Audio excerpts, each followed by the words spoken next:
আজ থেকে শুরু হলো মুখ্যমন্ত্রী মমতা বন্দ্যোপাধ্যায়ের পুরুলিয়া জেলা সফর। পুরুলিয়া, বাঁকুড়া, বিষ্ণুপুর ও ঝাড়গ্রাম জঙ্গলমহলের 4টি লোকসভার আসনই বিজেপির দখলে রয়েছে। 2024-এর ভোটে এই 4টি আসনই এবার পাখির চোখ তৃণমূলের। গতকালই দুর্গাপুরে পৌঁছন মুখ্যমন্ত্রী। বাংলার টাকা আটকে রেখেছে কেন্দ্র। পুরুলিয়ায় এমনটাই দাবি করলেন মমতা বন্দ্যোপাধ্যায়। 11 লক্ষ বাড়ি রয়েছে লিস্টে। 1 এপ্রিলের মধ্যে কেন্দ্র টাকা না দিলে আমরাই করে দেব। এদিন পুরুলিয়ার মঞ্চে দাঁড়িয়ে এমনটাই জানালেন মুখ্যমন্ত্রী মমতা বন্দ্যোপাধ্যায়।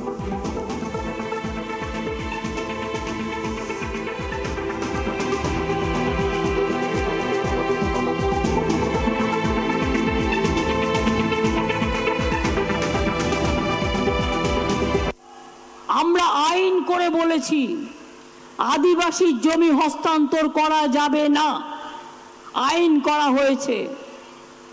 ফরেস্টের জঙ্গল আপনাদের হাতে থাকবে। আর যারা কেন্দু পাতা তুলতে যায় তাদের টাকাটাও অনেকটা বাড়ানো হয়েছে। আমি মাহাতোদের একটা কথা বলবো, আদিবাসী এবং মাহাতোদের মধ্যে ঝগড়া আমি লাগাতে চাই না। আদিবাসীর জাহের থান, মাঝের থান 80টা এবারেও করে দিয়েছি। আপনাদের যা যা আছে আমরা করে দেব। সাথে সাথে মাহাতোদের দীর্ঘদিনের একটা ডিমান্ড আছে যে তাদের ট্রাইবেল হিসেবে ডিক্লেয়ার করা হোক। এটা আমার হাতে নেই, কাজে আমাকে আপনারা দোষ দেবেন না। কিন্তু আমরা যেটা মনে করি আমরা শুরু করেছি, আমরা কোন কোন জিওগ্রাফিক অঞ্চলে মাহাতোরা থাকেন তাদের একটা পার্সেন্টেজ, অ্যাকচুয়াল পার্সেন্টেজ যারা মাহাতো তাদের জন্য আমরা একটা সার্ভে করছি। যেমন আমার আদিবাসী পার্সেন্টেজ এখানে 6%-এর বেশি আছে। আদিবাসীদের কাস্ট সার্টিফিকেট নিয়ে যেন কোনো প্রবলেম না হয় সেটাও আমাদের দেখতে হবে। আর কিছু অফিসার আছে দিয়েই দিচ্ছে। যদি কারো কমপ্লেন থাকে আদিবাসী ভাই বোনেরা জানাবেন। মাহাতো ভাই বোনেরা, আপনাদের যা প্রবলেম আমি দেখে দেবো, আপনাদের যে দাবি আমি দেখে দেবো।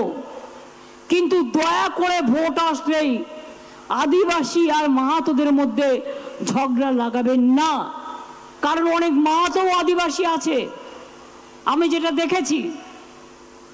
এবং 2 নম্বর হচ্ছে সারি এবং সারনা ধর্ম।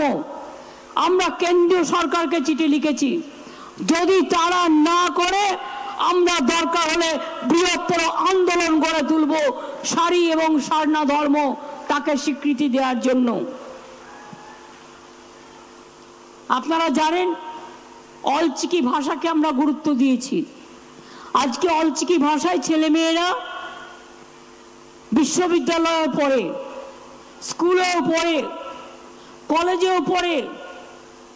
সংখ্যালঘু ভাই বোনেরা মাদ্রাসাতেও পড়ে, বাংলা স্কুলেও পড়ে, ইংরেজি স্কুলেও পড়ে। মনে রাখবেন কন্যাশ্রীরা আমাদের বিশ্বশ্রী, সবচেয়ে গর্ব আমাদের।